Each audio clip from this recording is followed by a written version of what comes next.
اللہ کے پیارے نبی جب کل قیامت کے دن اپنی امتیوں کو حوض کوثر کا پانی پلائیں گے، جس کو پینے کے بعد کسی کو پیاس نہیں لگے گی، تو جس نے بدعت کی ہوگی دنیا میں، جس نے دین کے اندر نیا نیا کام نکالا ہوگا، اللہ کے پیارے نبی جب اس کو کوثر کا جام پلانے کی کوشش کریں گے تو فرشتے روک دیں گے۔ فرشتے کہیں گے اللہ کے نبی آپ ان کو حوض کوثر کا پانی نہیں پلا سکتے۔ اللہ کے نبی فرمائیں گے یہ تو میری امت کے لوگ ہیں، یہ تو میرا کلمہ پڑھنے والے لوگ ہیں، اے فرشتوں تم مجھے کیوں منع کر رہے ہو، ان کو پانی کیوں نہیں پلانے دے رہے ہو؟ فرشتے جواب دیں گے انک لا تدری ما احدثوا بعدک، اے اللہ کے نبی آپ نہیں جانتے انہوں نے آپ کے بعد دین میں کون کون سے نئے نئے گل کھلائے ہیں۔ ابھی فیس بک کے اوپر ایک ویڈیو آیا، واٹس ایپ کے اوپر ایک ویڈیو آیا، ایک مولوی صاحب تقریر کر رہے ہیں اور تقریر کے دوران یہ کہہ رہے ہیں او لوگو وہابی جس گھڑے میں پانی پی لے اس گھڑے سے پانی نہ پیا کرو، اس گھڑے کو توڑ دو۔ وہابی جس چارپائی پر بیٹھ جائے اس چارپائی کو توڑ دو، اس چارپائی پر نہ بیٹھو۔ وہ کہتے ہیں کہ کتا اگر تمہارے برتن میں منہ لگا دے تو کتے کا منہ لگایا ہوا برتن تو پاک ہو سکتا ہے، مگر یہ وہابی نبی کا گستاخ ہے، یہ وہابی نبی کی گستاخی کرتا ہے۔ اس وہابی نے جس برتن میں منہ لگا دیا اس برتن کو کبھی تم ہاتھ نہیں لگا سکتے۔ او لوگو اتنی نفرت کہاں سے لاتے ہو؟ او لوگو اتنی نفرت تم کہاں سے لاتے ہو؟ اگر تمہیں ہماری رسول کی محبت پر شک ہے آ جاؤ، ہم کلیجہ چیر کے تمہیں دکھانے کو تیار ہیں۔ ہاں ہم بدعات و خرافات تو نہیں کر سکتے، ہم تمہاری طرح رسول کی محبت کے نام پر ہم کیک تو نہیں کاٹ سکتے، ہم 12 ربیع الاول کو جلوس تو نہیں نکالتے، لیکن ہاں ہم تو نبی سے اتنا پیار کرتے، اتنا پیار کرتے ہیں، ہم نماز پڑھتے ہیں تو ہم وہیں پر ہاتھ باندھتے ہیں جہاں میرے نبی نے نماز باندھا تھا۔ ہم تحیات میں جب انگلی کو ہلاتے ہیں ہم وہیں پر انگلی کو حرکت دیتے ہیں جہاں پر ہمارے نبی نے حرکت دی تھی۔ ہم تو ہر کام نبی کے طریقے پر چلنے کی کوشش کیا کرتے ہیں۔ او لوگو اتنی نفرت نہ پھیلاؤ، یہ امت پہلے ہی آج بہت سارے ٹکڑوں میں بٹی ہوئی ہے، اس امت کے اندر پہلے ہی بہت سارے مسائل ہیں، اس امت کو مزید پریشان نہ کرو۔ میرے پیارے ساتھیو آج تم مرغا کھا کھا کر کے اور بہترین کھانے کھا کھا کر کے تم لوگوں کو توڑنے کا کام کر رہے ہو، میرے نبی نے تو پتھر کھا کھا کے لوگوں کو جوڑنے کا کام کیا تھا۔ او لوگوں میرے نبی نے پتھر کھا کے جوڑا تھا اور تم مرغا کھا کر کے اور تم چکن کھا کر کے لوگوں کو توڑنے کا کام کر رہے ہو۔ او لوگوں میرے نبی نے تو اس امت کو کیا بنایا تھا؟ آپ نے فرمایا المومن للمومن کالبنیان یشد بعضہ بعضا۔ او لوگوں مسلمان کو مسلمان کا ہمدرد ہونا چاہیے، مسلمان کو مسلمان کی مدد کرنے والا ہونا چاہیے۔ اللہ کے پیارے نبی ایگزامپل دیتے ہیں، مثال دیتے ہیں کالبنیان یشد بعضہ بعضا۔ جیسے ایک بلڈنگ کھڑی ہوتی ہے، ایک عمارت کھڑی ہوتی ہے، عمارت کے اندر ہر اینٹ دوسری اینٹ کو طاقت دیتی ہے، ہر مسلمان دوسرے مسلمان کی طاقت بن جائے۔ فلسطین کے بچے مریں تو کلیہ چک کے مسلمان کو بھی درد ہو، اور دنیا کے کسی خطے میں مسلمان کا خون بہے تو بھارت کے مسلمان کو بھی تکلیف پہنچے۔ یہ ہوتا ہے اسلامی محبت اور اسلامی بھائی چارہ۔ میرے نبی نے یہ بھائی چارہ آپ کے اندر پیدا کیا تھا۔ اور میرے بھائیوں اتنا ہی نہیں، اللہ کے نبی نے یہاں تک فرمایا مثل المؤمنین فی توادہم وتعاطفہم وتراحمہم کمثل الجسد الواحد۔ او لوگو آپس میں اتنی محبت کیا کرو، اتنی ہمدردی کیا کرو، اتنا پیار کیا کرو جیسے انسان کا شریر ہوتا ہے، جیسے انسان کی باڈی ہوتی ہے۔ اذ اشتکا منہ عضو تداعی لہ سائر الجسد بالسہر والحمى۔ اگر بدن کے اندر کوئی ایک انگ بھی اگر بیمار ہو جاتا ہے سارا بدن بے چین ہو جاتا ہے، سارا بدن بخار میں مبتلا ہو جاتا ہے، پوری باڈی میں فیور ہو جاتا ہے۔ او لوگو جس طریقے سے انسان کا شریر ایک دوسرے سے کنیکٹڈ ہے، اے مسلمانوں تم ایک دوسرے سے کنیکٹڈ ہو جاؤ۔ اسی لیے ہمیں سلام سکھایا گیا۔ دنیا کے اور مذہب کے لوگ ہمارے ہندو بھائی جب ملتے کہتے رام رام، جے شری کرشن۔ ہمارے عیسائی بھائی ملتے ہیں کہتے ہیں گڈ مارننگ، گڈ ایوننگ۔ ہمارے سکھ بھائی ملتے ہیں کہتے ہیں ست سری اکال۔ ان کے اپنے اپنے نعرے ہیں، مگر مسلمان جب ملتا ہے تو کیا کہتا ہے؟ السلام علیکم ورحمۃ اللہ وبرکاتہ۔ مسلمان یہ بولتا ہے، دشمن بھی سامنے آ جائے اللہ کے نبی نے فرمایا جسے تم پہچانتے ہو اسے بھی سلام کرو، جسے نہیں پہچانتے اسے بھی سلام کرو۔ جب ہم نے سلام کر دیا ساری نفرت تو ہوا ہو گئی، ساری نفرت تو مٹ گئی جب میں نے اپنے دشمن سے کہہ دیا السلام علیکم ورحمۃ اللہ وبرکاتہ، تو دشمنی تو میں نے تبھی ختم کر دی کیونکہ میں نے کہہ دیا اے میرے دشمن، میں سلامتی کی دعا کر رہا ہوں تیرے لیے، میں رحمت کی دعا کر رہا ہوں تیرے لیے، میں برکت کی دعا کر رہا ہوں تیرے لیے۔ اتنی بڑی دعا جب میں نے دے دی تو پھر دشمنی کہاں رہ گئی؟ اسی لیے اللہ کے نبی فرماتے ہیں کہ میں تم کو وہ نسخہ بتاتا ہوں، او لوگو تم جنت میں نہیں جا سکتے جب تک تم ایک دوسرے سے محبت نہ کرو، اور میں تم کو بتاتا ہوں کہ وہ کون سا طریقہ ہے، جب تم اس پر عمل کرو گے تو ایک دوسرے سے محبت کرنے لگو گے۔ افشوا السلام بینکم، آپس میں سلام کو بڑھاؤ، ایک دوسرے کو سلام کیا کرو، جتنا سلام کو بڑھاؤ گے اتنی محبت تمہارے اندر پیدا ہوگی۔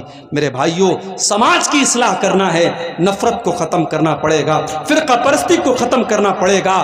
ٹھیک ہے مسلک کا اختلاف ہے، ہمارے بہت سارے مسلمان بھائی بہت ساری غلطیوں میں مبتلا ہیں، ہم پیار سے، محبت سے، اخلاق سے ان کی ہم اصلاح کریں گے، مگر ہم نفرت کا چورن نہیں بانٹیں گے، ہم نفرت کا پرچار نہیں کریں گے، ہم گلے لگ کر کے محبت کے ساتھ کام کریں گے۔ میرے بھائیوں، سماج کی اصلاح کرنا ہے، ایک اور کام بھی کرنا ہے۔ ابھی 2-3 ہفتہ پہلے جمعہ کا خطبہ میں نے اسی کلیا چک میں ایک جگہ پڑتی ہے مالدار پاڑا، وہاں پہ میں نے جمعہ کا خطبہ دیا، ٹائم دیا میں نے، لیکن مجبوری آ گئی، میرا پروگرام رات میں کھڑگپور میں تھا، ٹرین سے مجھے صبح وندے بھارت سے ہاوڑا سے آپ کے مالدہ اترنا تھا، ٹرین میری 5 منٹ میں لیٹ پہنچا، مس ہو گئی، میرا جمعہ بھی راستے میں چلا گیا، جمعہ میں نہیں پڑھا پایا۔ کل میرے پاس ایک میسج آیا، اسی مالدار پاڑا کے ایک نوجوان کا میسج آیا، اور اس نے کہیں سے میرا نمبر حاصل کیا، اسی لیے میں نمبر بھی عام طور سے نوجوانوں کو نہیں دیتا ہوں کیونکہ مجھے معلوم ہے ہر طریقے کے لوگ ہوتے ہیں۔ میں جمعہ کے خطبے میں نہیں پہنچ پایا تو اسی کلیا چک کے اسی علاقے کے ایک نوجوان نے مجھے میسج کیا اور کہا کہ مولوی صاحب آپ بہت بڑے دھوکے باز ہیں، بہت بڑے دھوکے باز ہیں، آپ نے دھوکہ دیا ہے۔ یہ آج ہمارے نوجوان کا حال ہے۔ آپ اپنے مہمان کی، اپنے عالم کی عزت نہیں کر سکتے تو میرے بھائی ایسے اخلاق کا کیا مطلب ہے؟ آج ہمیں اپنے اخلاق کو بھی سدھارنے کی ضرورت ہے۔ ہم اہل حدیث ہیں، ہم شرک نہیں کرتے، ہم مزار پہ سجدہ نہیں کرتے، اس کا مطلب یہ نہیں کہ ہمارے 100 خون معاف ہو جائیں گے، ہمیں اپنے اخلاق کو بھی اچھا بنانا پڑے گا۔ حضرت ابو ذر غفاری رضی اللہ تعالیٰ عنہ اللہ کے نبی کے پاس آتے اور کہتے ہیں اللہ کے نبی مجھے کوئی وصیت کر دیجئے، مجھے کوئی امپورٹنٹ بات بتا دیجئے، مجھے کوئی مہتوپورن بات بتا دیجئے۔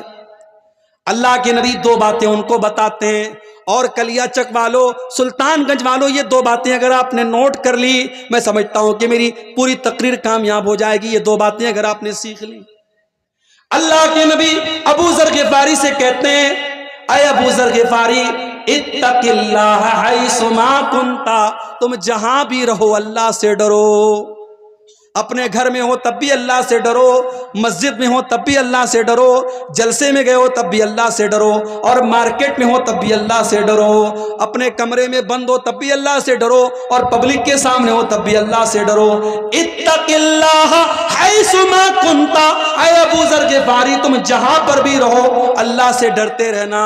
اور دوسری چیز وَأَتْبِعِ السَّيِّئَةَ الْحَسَنَةَ تَمْحُوهَا، اے ابو ذر جب تم سے کوئی گناہ ہو جائے، جب تم سے کوئی غلطی ہو جائے تو جلدی سے کوئی نیکی کر لو، تمہاری نیکی تمہارے گناہ کو مٹا ڈالے گی۔ جب تم کوئی گناہ کر دو، کوئی غلطی ہو جائے تو جلدی سے کوئی نیکی کر دو، جب تم نیکی کر لو گے تو تمہارے گناہ کو اللہ تعالیٰ معاف کر دے گا۔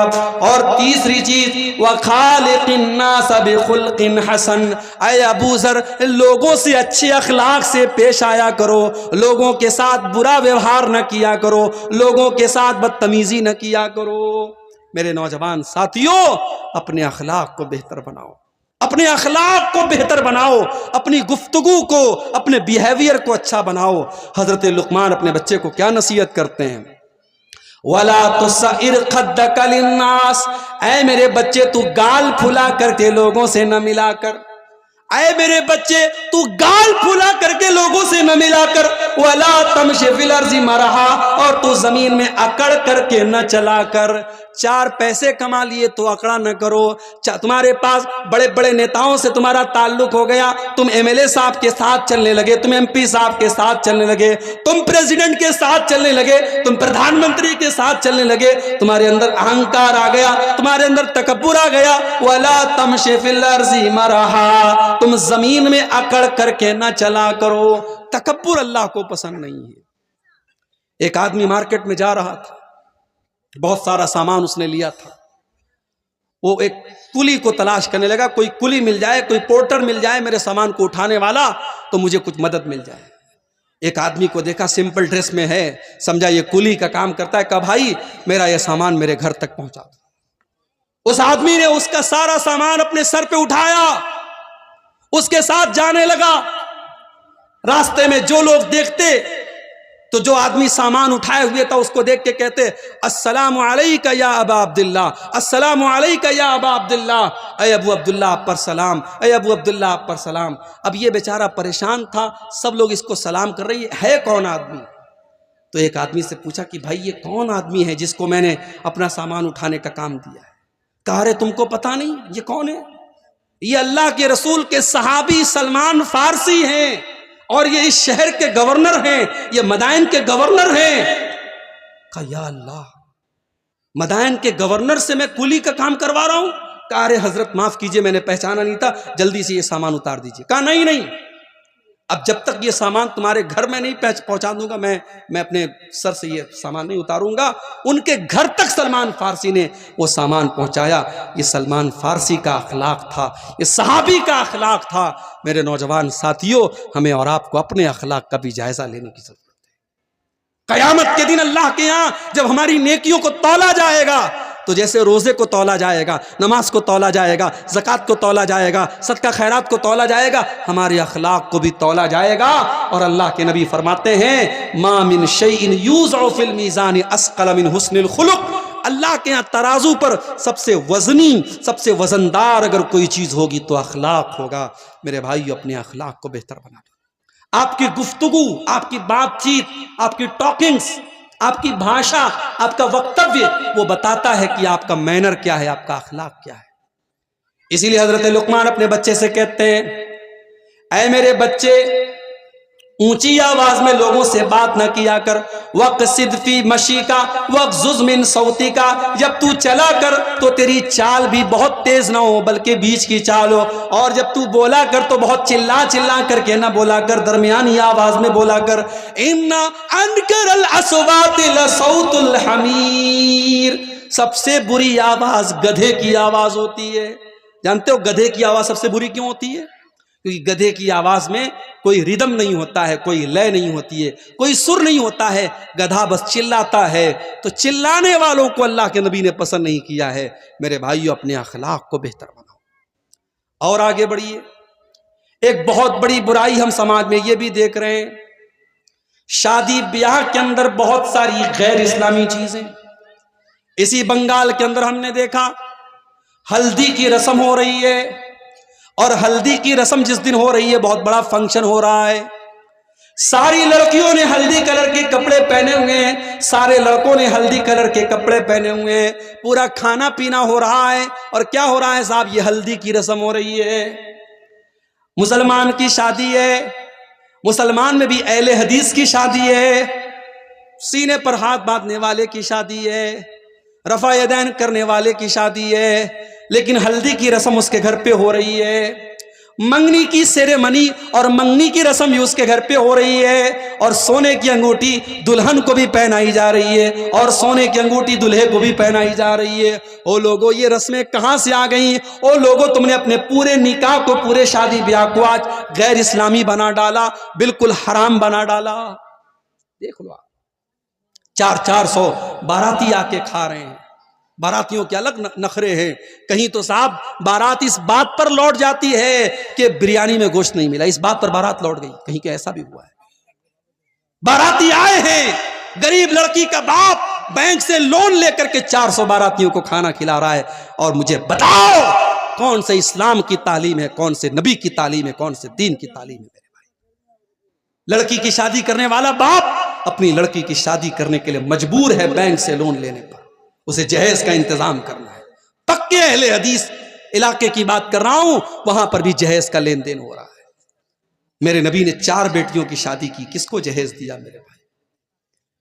صحابہ نے اپنی بیٹیوں کی شادی میں کب لوگوں کے سامنے ہاتھ پھیلا کے بھیک مانگی اور قرضہ لے کے اپنی بیٹیوں کی شادی کی ہے؟ آپ نے بیٹیوں کو بوجھ بنایا ہے. اور یہی وجہ ہے ہمارے ملک میں، ہمارے بھارت میں ہر سال لاکھوں بچیاں ماں کے پیٹ میں مار دی جاتی ہیں، کیونکہ ان کا غریب باپ نہیں چاہتا ہے کہ میرے گھر میں ایک اور بیٹی آئے اور مجھے پھر اپنی بیٹی کے لیے قرضہ لینا پڑے. بیٹیوں کو باپ ماں کے پیٹ میں مروا دیتا ہے. میرے بھائی، اپنے شادی بیاہ کے سسٹم کو آسان کرو میرے بھائی. سماج بہت دوسرے طریقے پر جا رہا ہے. میں کہیں کہیں جاتا ہوں، مجھ سے نوجوان کہتے ہیں مولوی صاحب کوئی نصیحت کر دیجئے، کوئی قیمتی بات بتا دیجئے. میں ایک ہی قیمتی بات بتاتا ہوں، شادی کے قابل ہو گئے وہ شادی کرو. ان کے گارجین سے کہتا ہوں، لڑکیوں کے باپ سے کہتا ہوں. لڑکے تو پھر بھی کہہ دیتے ہیں گھر میں میری شادی کرا دو. لڑکیاں بیچاری شرماتی ہیں، وہ نہیں کہہ سکتی. لڑکی 25 سال کی ہو گئی، 28 سال کی ہو گئی، 30 سال کی ہو گئی، تم شادی نہیں کرا رہے، کیوں نہیں کرا رہے؟ ارے مولوی صاحب کیا بتائیں، ہمارے برابر کا رشتہ نہیں مل رہا ہے. اپنی شرطوں کو تھوڑا ڈاؤن کر دو میرے بھائی، اپنی شرطوں کو تھوڑا کم کر دو. اپنی بچیوں کی، اپنے بچوں کی صحیح ٹائم پر شادی کرو.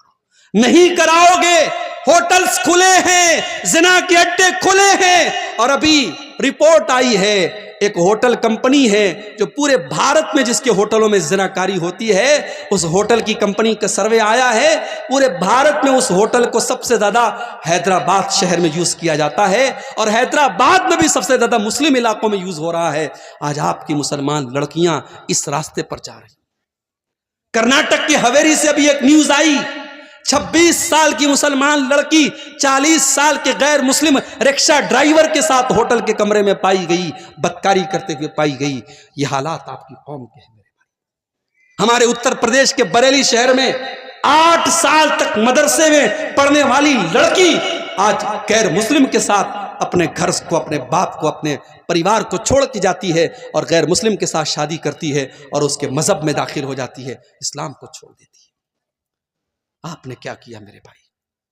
آپ کے اسی بنگال میں دیکھتا ہوں جلسہ ہو رہا ہے، آپ نے عورتوں کا انتظام کیا ہے، بہت اچھی بات ہے. لیکن آپ کے یہاں جمعہ کی نماز ہوتی ہے مسجد میں، جامع مسجد میں. میں نے پوچھا 10 مسجدوں کے بارے میں، میں نے پوچھا تو 10 مسجدوں میں سے 3 مسجدوں والوں نے کہا ہمارے یہاں عورتوں کا انتظام ہے، 7 مسجد والوں نے کہا ہمارے یہاں کوئی انتظام نہیں. کیوں انتظام نہیں؟ کیا آپ کے پاس پیسے کی کمی ہے؟ نہیں، بہت پیسہ ہے آپ کے پاس. آپ کی شادیاں بتاتی ہیں بہت پیسہ ہے آپ کے پاس. آپ کی فضول خرچی بتاتی ہے بہت پیسہ ہے آپ کے پاس.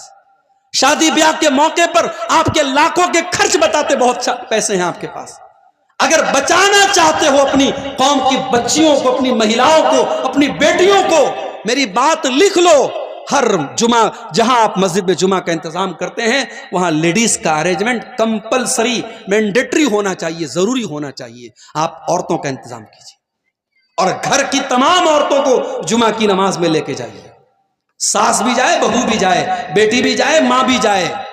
ہمارے یہ بھی عجیب مسئلہ ہے، 70 سال کی بوڑھی ماں گھر سے نکلتی ہے تو چادر میں، نقاب میں، برقعے میں نکلتی ہے، اس کی آنکھ بھی نظر نہیں آتی. اور 18 سال کی چھوکری نکل رہی ہے، بال کھلے ہوئے ہیں، لپسٹک لگا کے، میک اپ کر کے، تمام سر سے پیر تک پوری سج کے سنور کے نکل رہی ہے. ماں کو پردے کی، شریعت نے پردے کی چھوٹ دی ہے. 60 سال کی عورت ہو جائے، شریعت نے کہا اگر وہ پردہ اتنا نہ بھی کرے تو چلے گا. جس کو پردہ کرنا چاہیے وہ بے پردہ گھوم رہی ہے، اور 60 سال والی جو بوڑھی اماں ہے وہ بیچاری پردہ کر رہی ہے. میرے بھائیوں، ہمیں سماج کو بدلنا پڑے گا. ہمیں سمجھنا پڑے گا کہ سماج آج دشت ہو رہا ہے، سماج آج گندا ہو رہا ہے، اور اس سماج کو بچانے کی ذمہ داری ہم سب کی ہے. اگر بیوی اگر بے پردہ گھوم رہی ہے، شوہر کہاں مر گیا؟ اگر بیٹی بے پردہ گھوم رہی ہے، باپ کہاں مر گیا؟ اگر بہن بے پردہ گھوم رہی ہے، بھائی کہاں مر گیا؟ میں بتاؤں کہاں مر گیا؟ وہ بھائی خود بازار میں نظروں کا زنا کر رہا ہے، وہ باپ خود مارکیٹ میں بیٹھ کے بیڑی کا دھواں اڑا رہا ہے، اور وہ شوہر خود اپنی بیوی کو لے کر کے نمائش کرا رہا ہے اس کے حسن کی. میرے بھائیوں، آپ کو غیرت مند بننا پڑے گا، آپ کو حیادار بننا پڑے گا. اللہ کے نبی فرماتے ہیں ثلاثۃ لا ينظر اللہ عز وجل الیہم یوم القیامہ. 3 لوگ ایسے ہوں گے قیامت کے دن جن کی طرف اللہ تعالیٰ دیکھے گا بھی نہیں، بات بھی نہیں کرے گا، پاک اور صاف بھی نہیں کرے گا۔ نمبر 1، العاق لوالدی، اپنے ماں باپ کو ستانے والا، اپنے ماں باپ کو دکھ دینے والا، اپنے ماں باپ کو تکلیف دینے والا۔ مگر یہاں پہ رک جائیے، اگر ماں باپ کو کوئی صحیح بات پر آپ دکھ دے رہے ہیں، مطلب بلا وجہ ماں باپ آپ سے ناراض ہیں، شادی ہو گئی، اب ساس یہ طے کر رہی ہے کہ عورت کو کب مائکے جانا ہے کب نہیں جانا ہے، یہ کون سا اصول ہے میرے بھائی؟ یہ کون سا اصول ہے؟ کتنے گھروں میں ساس یہ بھی طے کرتی ہے کہ بہو کو کب نہانا چاہیے کب نہیں نہانا چاہیے۔ یعنی جوائنٹ فیملی سسٹم میں پرائیویسی نام کی کوئی چیز نہیں ہے، بہو بیچاری اپنی مرضی سے نہا نہیں سکتی، وہاں نند الگ پہرا دے رہی ہے، ساس الگ پہرا دے رہی ہے۔ اب وہاں پہ اگر شوہر کہتا ہے کہ میری بیوی ہے، میں نکاح کر کے لایا ہوں، یہ میری مرضی سے مائکے جائے گی، میری مرضی سے آئے گی، اب وہاں پہ ماں ناراض ہو جائے تو اس ناراضگی کا کوئی مطلب نہیں ہے۔ صحیح بات پر جو اسلام کے حساب سے صحیح ہے، اگر اس بات پر بھی ماں باپ ناراض ہوتے ہیں تو کوئی مطلب نہیں ہے، وہاں پہ اولاد کو چاہیے ماں باپ کو منانے کی کوشش کرے۔ لیکن ہاں، بلا وجہ اگر کوئی ماں باپ کو دکھ دے رہا ہے، تکلیف دے رہا ہے اور اپنے عیش و آرام پر خوب خرچ کر رہا ہے، ماں کا خیال نہیں کر رہا ہے، باپ کا خیال نہیں کر رہا ہے، قیامت کے دن اللہ تعالیٰ اس کو دیکھے گا بھی نہیں۔ نمبر 2، والمرأة المترجلہ، وہ عورت جو مردوں کی نقل کرنے والی، مردوں کی چال ڈھال اپنانے والی ہو، مردوں کے جیسا کپڑا پہننے والی اور مردوں کے جیسے چھوٹے چھوٹے بال رکھنے والی اور مردوں کی شکل صورت اپنانے والی، مردانہ چال چلنے والی لڑکی۔ اور نمبر 3، الدیوس، وہ بے غیرت مرد، الذی یقر فی اہلہ الخبث، جس کے گھر میں بے حیائی ہو رہی ہو، جس کے گھر میں بے پردگی ہو رہی ہو اور اس بے غیرت مرد کو کوئی فرق نہ پڑتا ہو۔ تو مرد اگر بے غیرت ہے تو صرف عورت ذمہ دار نہیں ہے، مرد بھی ذمہ دار ہے۔ میرے پیارے ساتھیوں، آج ہماری شادی بیاہ میں کیا ہو رہا ہے؟ ویڈیو ریکارڈنگ ہو رہی ہے، دلہن کے کمرے میں کیمرہ مین آتا ہے اور دلہن کے ہر پوز کو وہ ریکارڈ کر رہا ہے، ہر اینگل سے وہ ریکارڈ کر رہا ہے۔ دلہن کی سہیلیاں اور گھر کی جوان لڑکیاں دلہن کے آس پاس بیٹھی ہیں اور یہ ویڈیو کیمرہ والا بیچارہ ویڈیو ریکارڈنگ کر رہا ہے۔ اور یہ اس شادی میں مولوی صاحب نکاح پڑھا کے دعا کرتے اللہ تعالیٰ اس نکاح میں برکت دے دے۔ کہاں سے برکت آئے گی؟ جس نکاح میں آپ نے مولوی سے نکاح پڑھوانے کے علاوہ کوئی کام اسلام کے مطابق نہیں کیا، اس نکاح میں برکت کہاں سے آئے گی میرے بھائی؟ جس نکاح کی بنیاد بے حیائی پر ہے، جس نکاح کی بنیاد حرام کاموں پر ہے، اس نکاح میں برکت کہاں سے آئے گی؟ نتیجہ یہ ہے، شادی کم ہو رہی ہے، طلاق زیادہ ہو رہا ہے، شادی کم ہو رہی ہے، گھر ٹوٹ زیادہ رہے ہیں، کیونکہ برکت ختم ہو رہی ہے۔ رشتہ دیکھنے آپ جاتے ہیں، اچھی اچھی لڑکیاں، دیندار لڑکیاں، آپ رشتہ دیکھ کے آتے ہیں تو ماں آ کر کے کیا کہتی ہے؟ رشتہ تو بہت اچھا تھا، لڑکی کا کلر تھوڑا سا ڈاؤن تھا، تھوڑا سانولی تھی۔ ارے اللہ کی بندی، یہ کوئی سانولی ہے، کوئی گوری ہے، کوئی کالی ہے، یہ رنگ کس نے بنائے؟ اللہ نے بنائے، اس پہ انسان کا تو اختیار نہیں ہے نا۔ کسی کی 3 بیٹیاں ہیں، 2 بیٹیاں بڑی گوری چٹی ہیں، ایک بیٹی کا رنگ تھوڑا سا سانولا ہے، تو کیا اس سانولی لڑکی بیچاری اس کو ریجیکٹ کر دیا جائے؟ بیچاری پڑھی لکھی ہے، دیندار ہے، نمازی ہے، صرف رنگ ڈاؤن ہونے کی وجہ سے اس کو ریجیکٹ کر دیا جائے؟ یہ کون سا انصاف ہے میرے بھائی؟ ہمیں اپنی سوچ کو بدلنا پڑے گا۔ ان غریب بچیوں کو آج دینداری کے باوجود ریجیکٹ کیا جاتا ہے، نتیجہ یہ نکلتا ہے جب سمے سیما پار ہو جاتی ہے وہ لڑکیاں غلط راستے اٹھاتی ہیں۔ آج سماج میں آپ یہ منظر بھی دیکھیے میرے بھائی، کوئی لڑکی، کوئی عورت بیوہ ہو گئی، اس کے شوہر کا ایکسیڈنٹ میں انتقال ہو گیا، 1 سال کا بچہ ہے، بیوہ ہو گئی۔ اب سماج کیا کہتا ہے؟ صاحب، ارے عورت ہے، بچے کے سہارے زندگی گزار لے گی۔ میں کہتا ہوں دنیا کا سب سے بڑا جھوٹ ہے یہ، دنیا کا سب سے بڑا فراڈ ہے یہ۔ ایک بچے کے سہارے عورت زندگی گزار لے گی، اس کی جوانی، اس کی عزت، اس کی خواہشات، اس کی ڈیزائرز، اس کا کوئی مطلب نہیں ہے۔ اس سماج کو ہمیں بدلنا پڑے گا، مطلقہ اور بیوہ عورتوں کی شادی کا بھی ماحول پیدا کرنا پڑے گا۔ جو لڑکیاں، جو عورتیں جوانی میں بیوہ ہو گئی، جوانی میں مطلقہ ہو گئی، ان کی شادی آپ نہیں کرائیں گے، غلط راستے وہ چنیں گی اور سماج میں گندگی پھیلے گی اور پھیل رہی ہے۔ میرے پیارے ساتھیوں، شادی بیاہ میں یہ بہت ساری چیزیں ہیں جن کی ہمیں اصلاح کرنے کی ضرورت ہے۔ سب سے پہلے تو آپ رشتوں میں دینداری کو ترجیح دیجیے۔ میں لڑکوں سے کہنا چاہتا ہوں، اپنی ماں سے کہہ دو مجھے ماں میرے گھر میں کوئی جہیز نہیں چاہیے، میں چٹائی پر سو لوں گا، میری حیثیت ہوگی میں فرنیچر کا انتظام کروں گا، میں بیڈ کا انتظام کروں گا، میری حیثیت ہوگی میں ریفریجریٹر گھر میں لاؤں گا، ورنہ گھڑے کا پانی پی کے گزارا کر لوں گا، مگر مجھے جہیز کی بھیک میں ملنے والی فریج نہیں چاہیے، مجھے جہیز کی بھیک میں ملنے والی چارپائی نہیں چاہیے۔ اپنی ماں سے جا کے کہہ دو مجھے دیندار بیوی لا کے دے دو۔ اللہ کے نبی فرماتے ہیں لِيَتَّخِذْ أَحَدُكُمْ قَلْبًا شَاكِرًا وَلِسَانًا ذَاكِرًا وَزَوْجَةً مُؤْمِنَةً تُعِينُهُ عَلَى أَمْرِ الْآخِرَةِ۔ او لوگو، دنیا کی سب سے بڑی دولت تین چیزیں ہیں، تین چیزیں جس کے اندر پیدا ہو جائیں اس کے پاس دنیا کی سب سے بڑی دولت ہے۔ قلبًا شاکرا، ایک ایسا دل اپنے پاس پیدا کر لو جو اللہ کا شکر ادا کرنے والا دل ہو، وَلِسَانًا ذَاكِرًا، اور ایسی زبان اپنے پاس پیدا کر لو جو زبان اللہ کا ذکر کرنے والی ہو، وَزَوْجَةً مُؤْمِنَةً، اور ایسی ایمان والی بیوی اپنے گھر میں لے کے آ جاؤ، تُعِينُهُ عَلَى أَمْرِ الْآخِرَةِ، جو آخرت کے کاموں میں آپ کی مدد کرے۔ دیندار بیوی میرے بھائی آپ کے گھر میں آئے گی، آپ کے گھر کو جنت بنا دے گی۔ دیندار رشتوں میں دینداری کو ترجیح دو۔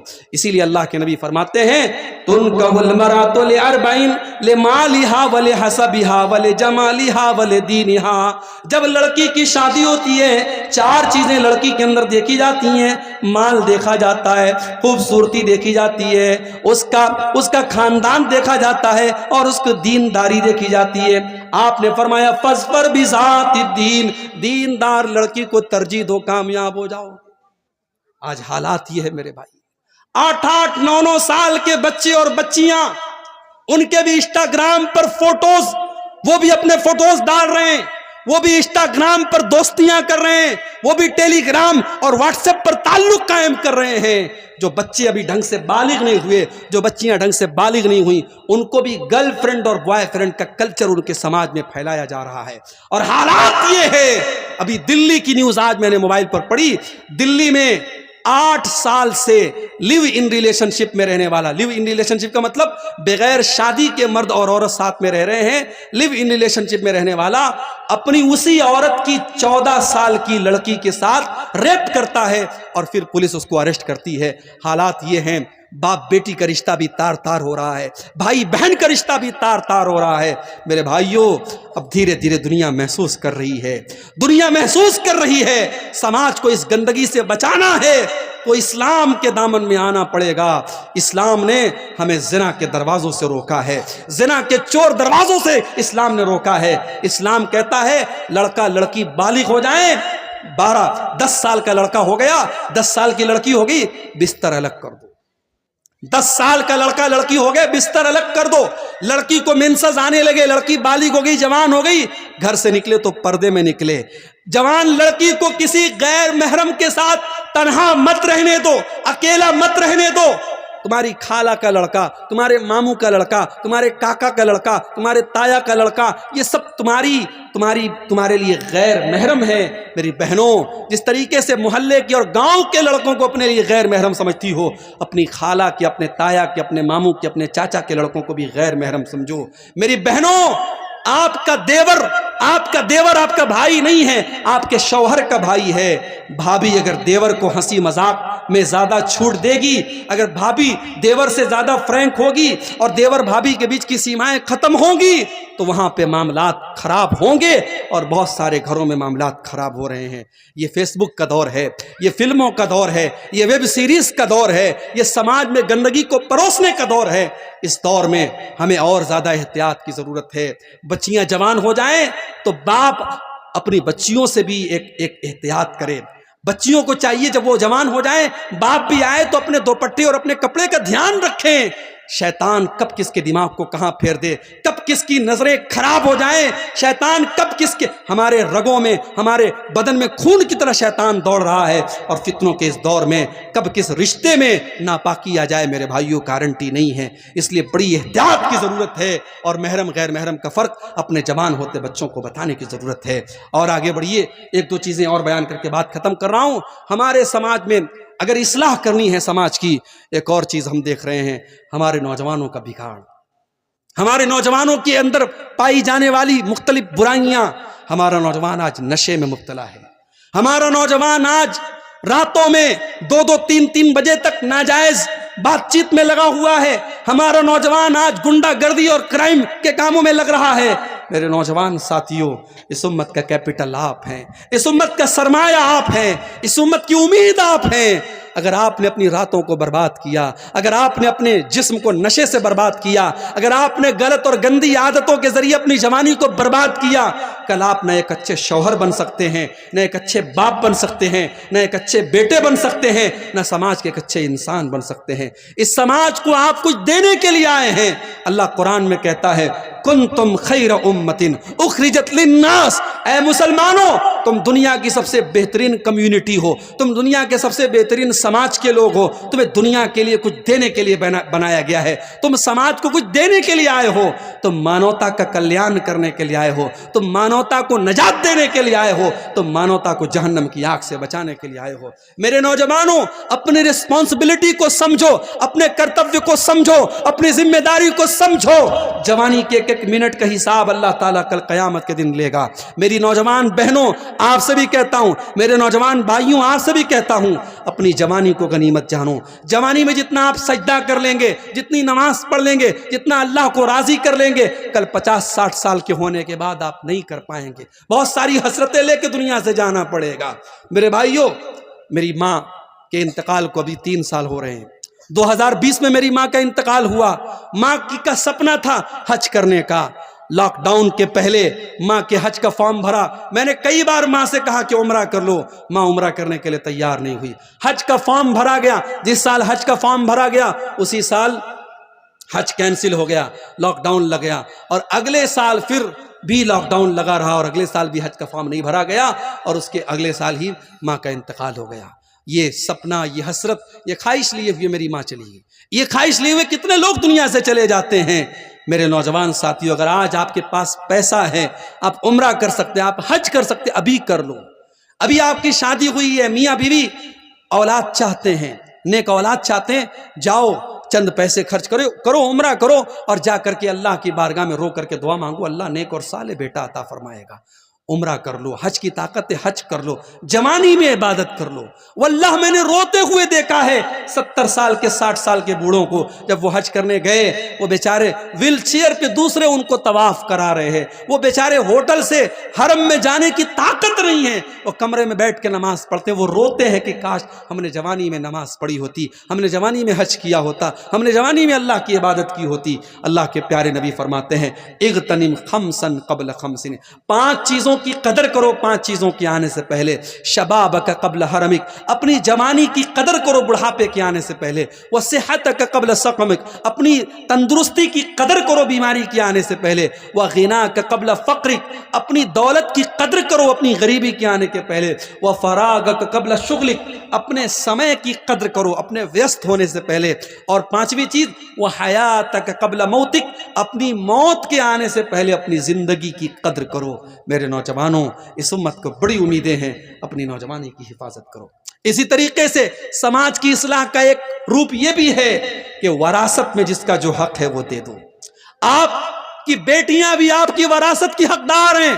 جو پراپرٹی آپ نے بنائی ہے، جو زمین آپ نے خریدی ہے، جو پیسہ آپ نے کمایا ہے، آپ کے مرنے کے بعد آپ کے بیٹوں کے ساتھ ساتھ آپ کی بیٹیاں بھی اس کی وارث ہیں. بیٹیوں کو آپ نے جہیز دے دیا، اس کا مطلب یہ نہیں کہ بیٹیاں آپ کی پراپرٹی کی وارث نہیں بنیں گی. اور بھائیوں سے کہتا ہوں، باپ کے مرنے کے بعد اگر آپ نے اپنی بہنوں کو ان کی پراپرٹی میں، ان کے باپ کے ترکے میں حصہ نہیں دیا تو کل قیامت کے دن اللہ آپ کی گردن پکڑے گا. کل قیامت کے دن اللہ کیا آپ کی گردن پکڑی جائے گی. اللہ نے وراثت کا مسئلہ جب بیان کیا تو قرآن میں کیا فرمایا؟ وَتِلْكَ حُدُودُ اللَّهِ، میرے بندو یہ وراثت کے جو قانون بیان کیے جا رہے ہیں یہ اللہ کا بنایا ہوا قانون ہے. وَمَن يُطِعِ اللَّهَ وَرَسُولَهُ يُدْخِلْهُ جَنَّاتٍ تَجْرِي مِن تَحْتِهَا الْأَنْهَارُ، جو اللہ کی اطاعت کرے گا، جو رسول کی اطاعت کرے گا، اللہ اسے جنت میں داخل کرے گا اور وہ جنت میں ہمیشہ ہمیشہ رہے گا. وَذَلِكَ الْفَوْزُ الْعَظِيمُ، اور یہ بہت بڑی کامیابی ہے. وَمَن يَعْصِ اللَّهَ وَرَسُولَهُ وَيَتَعَدَّ حدودہ یدخلہ نارا خالدا فیہا، اور جو اللہ کی نافرمانی کرے گا، جو رسول کی نافرمانی کرے گا اور جو اللہ کے قانون کو توڑے گا، اس کو اللہ جہنم کی آگ میں ڈالے گا اور وہ جہنم کی آگ میں ہمیشہ رہے گا۔ وراثت کے سلسلے میں اگر آپ نے اللہ کا قانون توڑا ہے، اللہ جہنم کی وعید سنا رہا ہے۔ میرے بھائیوں، وراثت کو صحیح طریقے سے جو حقدار ہیں ان کو دے دو۔ اللہ کے نبی فرماتے ہیں لَتُؤَدُّنَّ الْحُقُوقَ إِلَىٰ أَهْلِهَا، او لوگوں تم لوگوں کا حق ان کو دے دو، ورنہ قیامت کے دن تمہیں دینا پڑے گا۔ حَتَّى يُقَادَ لِلشَّاةِ الْجَلْحَاءِ مِنَ الشَّاةِ الْقَرْنَاءِ، قیامت کے دن سینگ والی بکری سے بھی قصاص لیا جائے گا اگر اس نے بغیر سینگ والی بکری کے اوپر ظلم کیا ہے۔ تو وراثت کو صحیح طریقے سے بانٹ دو۔ اور آخری چیز بیان کر کے میرے بھائیوں بات ختم کر رہا ہوں۔ اسی کلیا چک کے علاقے میں ایک صاحب بتانے لگے کہ ہمارے یہاں جب جلسہ ہوتا ہے تو ہر سال بردر فلاں بردر فلاں بردر فلاں کو بلایا جاتا ہے، علماء کو نہیں بلاتے، بردرز کو بلاتے ہیں۔ کیوں؟ بردرز کی فین فالوئنگ زیادہ ہے۔ فلاں بردر صاحب ہیں، وہ فیس بک کے اوپر لائیو کوسچن آنسر کرتے ہیں، لوگوں کے سوال کا لائیو جواب دیتے ہیں۔ اتنا لائیو تو علماء بھی جواب نہیں دیتے۔ میرے بھائی، علماء کی جگہ بردرز نہیں لے سکتے۔ یہ دور فتنوں کا دور ہے، اور علماء کی جگہ آپ نے جاہلوں کو علماء کا مقام دے رکھا ہے۔ آپ کے بڑے بڑے اسٹیج پر آج جاہلوں کو، جن کو عربی زبان نہیں آتی، جن کو قرآن پڑھنا نہیں آتا، ان کو آپ نے علماء کا مقام دے دیا ہے۔ اور علماء کے ساتھ آپ نے کیا سلوک کیا؟ علماء کے ساتھ آپ نے یہی سلوک کیا کہ جتنا آپ کے بچے کی پاکٹ منی کا خرچ ہے، اتنا آپ کے مولوی صاحب کی تنخواہ ہے۔ آپ کے بنگلور میں سڑک پر صفائی کرنے والا اور جھاڑو دینے والا، وہ بھنگی، وہ صفائی کرمچاری، اس کی سیلری آج 18,000 ہے، تو وہ لوگ اسٹرائک کر رہے ہیں کہ ہماری سیلری 30 سے 35,000 کی جائے۔ اور یہاں ہمارے مسجد میں 5 ٹائم کی نماز پڑھانے والا اور جمعہ کا خطبہ دینے والا ہمارا امام، ہمارا خطیب، اس کی تنخواہ 5,000 6,000، بڑی مشکل سے کہیں بڑے دل دریا والے لوگ ہیں تو 10,000۔ یہ ہم نے اپنے علماء کے ساتھ یہ سلوک کیا ہے۔ ہمارے علماء کے لیے ہماری مسجدوں میں اتنی چھوٹی سی کوٹری بنائی جاتی ہے کہ عالم صاحب اکیلے رہیں، پریوار کے ساتھ نہ رہنے پائیں۔ عالم صاحب کا پریوار کہاں رہتا ہے؟ بہار میں، جھارکھنڈ میں۔ عالم صاحب مہینے میں ایک بار اپنی بیوی کے پاس، بچوں کے پاس جاتے ہیں۔ میرے بھائیوں، آپ کو اپنے بچوں کے ساتھ اور پریوار کے ساتھ رہنے کا ادھیکار ہے، تو اس امام صاحب کو، اس عالم صاحب کو کیوں نہیں ہے؟ ان کے بچے اپنے باپ کے جیتے جی یتیم کیوں بنے ہیں؟ ان کی بیوی اپنے شوہر کے جیتے جی بیوہ کیوں بنی ہے؟ اس کا حساب بھی ہمیں قیامت کے دن اللہ کی بارگاہ میں دینا پڑے گا۔ اپنے علماء کا خیال رکھو میرے بھائی، اپنے علماء کی ضرورتوں کا خیال رکھو، ان کو اتنی تنخواہ کم سے کم دو وہ عزت کی دال روٹی کما سکیں، وہ عزت کے ساتھ دنیا میں زندگی گزار سکیں۔ اور جو کام عالم کا ہے وہ عالم سے کراؤ، وہ مقام کسی غیر عالم کو مت دو۔ اللہ کے پیارے نبی فرماتے ہیں کہ قیامت کے پہلے وہ دور آئے گا، اللہ تعالیٰ دنیا سے علماء کو اٹھا لے گا۔ حتی اذا لم یبق عالما، یہاں تک کہ جب سارے علماء ختم ہو جائیں گے، اتخذ الناس رؤوسا جہالا، لوگ جاہلوں کو اپنا مفتی بنا لیں گے، فسئلوا فافتوا بغیر علم، اور جاہلوں سے لوگ فتویٰ پوچھیں گے اور وہ خوب فتویٰ دیں گے۔ آپ کے بنگال میں جاہل مفتیوں کی بڑی بھرمار ہے، جس کے یوٹیوب پر 1 لاکھ سبسکرائبر ہو گئے، بہت بڑا علامہ بن گیا صاحب۔ اس کے سبسکرائبر کی تعداد اور یوٹیوب چینل پر اس کو لائک کرنے والوں کے، اس کے فالوورز کی تعداد کے حساب سے یہ طے کیا جاتا ہے کہ وہ کتنا بڑا علامہ ہے۔ نہیں میرے بھائی، یہ ضروری نہیں ہے کہ یوٹیوب پر فالوورز اور ویورز کی تعداد کے حساب سے۔ میں یوٹیوب چینل والے موجود ہیں، میں بڑے صاف الفاظ میں کہتا ہوں، ان کا کام صرف اپنی ویورشپ بڑھانا ہے۔ یہ ویورشپ بڑھانے کے لیے کتنے یوٹیوب چینلز والوں کو میں جانتا ہوں، میری تقریر کے اوپر وہ تھمبنیل لگاتے ہیں، واللہ مجھے دیکھ کے شرم آتی ہے۔ مجھے ڈیلی لوگ واٹس ایپ پر بھیجتے ہیں، مولانا آپ کی تقریر پر دیکھیں یہ تھمبنیل لگایا۔ ابھی رام مندر کا مسئلہ چل رہا ہے، میں نے کسی تقریر میں ایک لفظ بھی رام مندر پر نہیں بولا ہے، لیکن رام مندر پر عبدالغفار صاحب بھڑکے، مولانا عبدالغفار صاحب نے یہ بولا وہ بولا۔ کتنے چینل والوں نے فرضی آڈیو میں کچھ ہے، تقریر کچھ ہے، تھمبنیل پہ انہوں نے رام مندر لگایا ہے۔ اور سب جانتے ہیں کہ میں اتر پردیش کا رہنے والا ہوں، میں ایک مدرسے میں ٹیچر ہوں، سارے مسئلے لوگوں کو پتا ہے، پھر بھی یہ چینل والے باز نہیں آتے ہیں۔ میرے بھائیو، ایسے دور میں ہمیں اور آپ کو اور ہوشیار رہنے کی ضرورت ہے۔ ویورشپ کے حساب سے اور لائک کرنے والوں کے حساب سے علم طے نہیں ہوتا ہے۔ آپ مستند علماء، آپ کے علاقے کے، بنگال کے، بہار کے، جھارکھنڈ کے جو اوتھینٹک علماء ہیں، جن کی عمریں گزری ہیں قرآن و حدیث کی خدمت کرنے میں، ان سے آپ اپنے تعلق کو مضبوط کیجئے، ان سے اپنے کنیکشن کو مضبوط کیجئے، ان سے فتویٰ پوچھئے۔ جھارکھنڈ کے بہت بڑے عالم تھے، اللہ مغفرت فرمائے، مولانا عبدالعزیز حقانی صاحب انتقال کر گئے۔ دھیرے دھیرے دیکھیے ابھی مولانا اشرف الحق رحمانی صاحب بیمار چل رہے ہیں، ان کے حق میں دعا کیجیے، اللہ ان کو شفائے کاملہ عاجلہ عطا فرمائے۔ جو ہماری جماعت کے بزرگ علماء ہیں، جو حقیقت میں عالم ہیں، وہ دھیرے دھیرے دنیا سے جا رہے ہیں۔ کتنے علماء دنیا سے چلے گئے اور کتنے علماء بیمار ہیں۔ میرے بھائیوں، علماء سے جڑ کے رہیے، اور جب دنیا میں کوئی میٹر ہو جائے، ہر میٹر پر اپنی رائے مت دیجیے، فیس بک پر ہر میٹر پر فتویٰ مت جھاڑیے۔ آپ کے علماء اندھے نہیں ہیں، آپ کے علماء بہرے نہیں ہیں۔ جو چیزیں آپ کو نظر آ رہی ہیں، آپ کے علماء کو بھی نظر آ رہی ہیں۔ ان کی رائے کا انتظار کیجئے، ان کے موقف کا انتظار کیجئے، ان کا اسٹینڈ کیا ہے۔ ہر مسئلے میں آپ کودنے کی کوشش مت کیجئے۔ اپنے نوجوانوں کو ایک نصیحت کرتا ہوں کہ آپ جو قوم اپنے علماء سے اپنا تعلق توڑے گی، وہ قوم نہ گھر کی رہے گی نہ گھاٹ کی رہے گی۔ تو یہ چند باتیں اصلاح معاشرہ کے تعلق سے تھیں۔ یہ ایک پرچی آئی ہے، آخر میں کچھ سوالات ہیں، ان کا جواب دے کے ہم بات ختم کریں گے۔ روزہ رکھ کر کے کوئی شخص ٹیکا یا انجیکشن لے سکتا ہے یا نہیں؟ نارمل ٹیکا، نارمل انجیکشن آپ لگوا سکتے ہیں۔ جو انجیکشن طاقت کا ہے، جو آپ کے بدن کو طاقت دے رہا ہے، طاقت کا انجیکشن آپ روزے کی حالت میں نہیں لگوائیں گے۔ کیوں؟ کیونکہ وہ غذا کا کام کر رہا ہے، وہ آپ کے بدن کو غذا پہنچا رہا ہے۔ تو روزے کی حالت میں جیسے ہم منہ سے غذا نہیں لے سکتے، ایسے کسی بھی باڈی کے طریقے سے ہم غذا اندر نہیں پہنچاتے، لیکن دوا ہے تو دوا کے طور پہ نارمل انجیکشن ہم لے سکتے ہیں۔ فی الحال سماج میں بھائی بہن اور دوستوں کو لے کر شادی کے لڑکی دیکھنے جاتے ہیں، ایسا دیکھنا شریعت میں کتنا حد تک صحیح ہے؟ دیکھیے، مناسب تو یہ ہے کہ ٹھیک ہے، اگر مان لیجئے کہ لڑکے کا باپ جا رہا ہے، لڑکی کی ماں جا رہی ہے، تو لڑکی کو دیکھنے کے لیے جو لیڈیز ہیں وہ دیکھ لیں۔ چائے ناشتہ جو آ رہا ہے، مہمان نوازی کے طور پہ جو چیزیں آ رہی ہیں، اس میں سارے لوگ جو گئے ہیں وہ شامل ہو جائیں، لیکن لڑکی کو دکھانے کا جو کام ہے وہ صرف لیڈیز کو دکھایا جائے، کیونکہ ابھی ہونے والا سسر بھی ابھی ہونے والا سسر ہے، ابھی وہ سسر ہوا نہیں ہے۔ تو بہتر یہی ہے، شریعت کے حساب سے مناسب یہی ہے کہ جو مرد حضرات ہیں وہ لڑکی کو دیکھنے کا اہتمام نہ کریں، کیونکہ ابھی وہ لڑکی ان سب کے لیے غیر محرم ہے۔ روزہ رکھ کر خون دے سکتے ہیں یا نہیں؟ دے سکتے ہیں۔ اگر آپ کا جسم الاؤ کرتا ہے روزہ رکھنے، اگر اس سے کوئی کمزوری آپ کو فیل نہیں ہوتی ہے، روزے پر کوئی اثر نہیں پڑتا ہے، تو دے سکتے ہیں۔ اگر آپ کی باڈی اس لائق ہے، کوئی حرج کی بات نہیں ہے۔ ایسی کوئی دلیل نہیں ملتی ہے کہ خون دینے سے آپ کا روزہ ٹوٹ جائے گا، اور علماء کا فتویٰ بھی یہی ہے کہ اگر باڈی اس کے لائق ہے خون دینے کے لائق تو دیا جا سکتا ہے۔ کون سی گفتگو کو غیبت کہا جائے گا؟ ظاہر ہے کسی کی بھی کوئی برائی آپ بیان کرے وہ غیبت ہے۔ مقصد کیا ہے آپ کا برائی بیان کرنے کا؟ مقصد کیا ہے؟ اگر مقصد یہ ہے کہ سامنے والا سدھر جائے تو اس کے پیٹھ کے پیچھے بیان کرنے سے تو وہ نہیں سدھرے گا۔ ہاں، اگر کوئی برائی ایسی ہے کسی کے اندر کہ اس کی برائی دوسروں تک پہنچ رہی ہے، مثال کے طور پر کوئی چور ہے، لوگوں کا مال چوری کر رہا ہے، تو اس کے بارے میں لوگوں کو الرٹ کریں آپ کہ بھائی صاحب دیکھو وہ چور ہے، وہ تمہارے گھر میں آئے تو بچ کے رہنا، وہ چوری کرتا ہے، تو یہ غیبت نہیں ہوگی۔ کسی کے فتنے سے لوگوں کو بچانا، کسی کی برائی سے لوگوں کو بچانا، یہ غیبت نہیں ہے۔